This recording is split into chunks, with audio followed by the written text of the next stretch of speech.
मतलब नहीं है।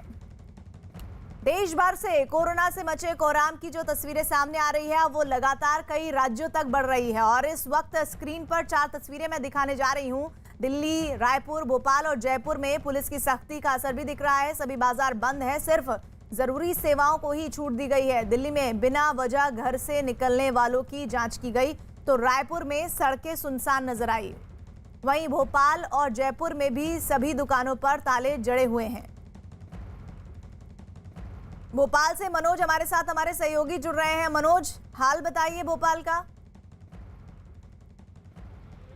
मैं पहले आपको बाजार के हालत दिखाऊंगा। देखिए, दुकानें तो पूरी तरह से बंद है, लेकिन ये सामने इस समय हम ये मेडिकल शॉप हैं, इन पर लोग देखिए बाकायदा सोशल डिस्टेंसिंग का पालन करते हुए, बाकायदा मास्क लगाए हुए यहाँ पर लोग अपनी दवाइयों के लिए जो छूट भी मिली हुई इन दुकानों के लिए।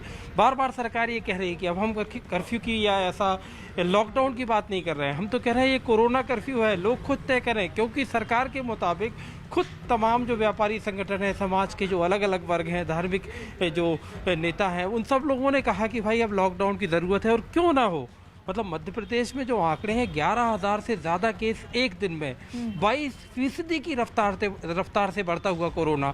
और भोपाल, इंदौर, जबलपुर, ग्वालियर, ये कुछ ऐसे शहर हैं, इतने बड़े हॉटस्पॉट हैं कि सरकार के लिए भी फिलहाल मुसीबत का सबब है। क्योंकि इन चारों शहरों में किसी अस्पताल में अगर आपको अपने किसी मरीज़ को भर्ती कराना है, भगवान ना करे किसी के साथ जब ऐसा मौका आए, तो हालात बहुत ख़राब हैं। अस्पतालों में बेड नहीं है, अस्पतालों में अगर बेड है और आपके मरीज़ को अगर ऑक्सीजन की ज़रूरत पड़ गई तो आपको तकलीफ होगी। इसीलिए सावधानी जरूरी है। कोरोना के लगातार बढ़ रहे मामलों के बीच एक चिंता बढ़ाने वाली खबर भी आ गई है। स्वास्थ्य से जुड़ी मशहूर पत्रिका लैंसेट में छपी एक रिपोर्ट के मुताबिक रिसर्च में कोरोना वायरस के हवा के जरिए ज्यादा तेजी से फैलने के सबूत मिले हैं। रिपोर्ट में दावा किया गया है कि क्वारंटीन होटल्स में एक दूसरे से सटे कमरे में रह रहे लोगों के बीच ट्रांसमिशन देखा गया, वो भी बिना एक दूसरे के कमरे में गए। रिपोर्ट में यह भी दावा किया गया कि दुनिया भर में 59% मामले बिना लक्षण बोले वाले जो कोरोना मरीज हैं उनकी वजह से फैला है। हमारे साथ आशीष जुड़ रहे हैं। आशीष, अब ये जो पत्रिका दावा कर रही है ये तो बहुत ही ज्यादा खतरनाक हो गया है। जी, साफ तौर पर बहुत ही ज्यादा खतरनाक हो गया है। ऐसे में अगर भीड़ भाड़ होती है तो ये और भी ज्यादा भयानक हो सकता है।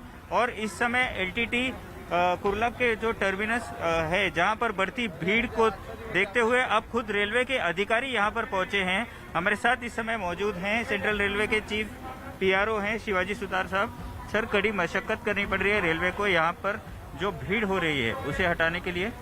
देखिए, इसमें हम स्पेशल ट्रेनें भी चला रहे हैं, जो नियमित रूप से जो ट्रेनें चल रही है उसके अलावा उत्तर और पूर्वी भारत के लिए स्पेशल ट्रेनें भी चल रही है। एलटीटी की बात करेंगे तो आज 24 घंटे में यहाँ से टोटल 26 गाड़ियाँ हैं, उसमें से 18 गाड़ियाँ ऐसी है जो उत्तर और पूर्वी भारत के लिए जा रही है। तो यहाँ पे देखेंगे अभी दरभंगा के लिए और वाराणसी जाने के लिए जो हमारे चलिए, अच्छी बात यह है कि बिहार और उत्तर प्रदेश के इलाकों के लिए ट्रेन की बहुत ज्यादा बेहतर व्यवस्था करने की कोशिश की जा रही है, ऐसा मुंबई में दावा किया जा रहा है।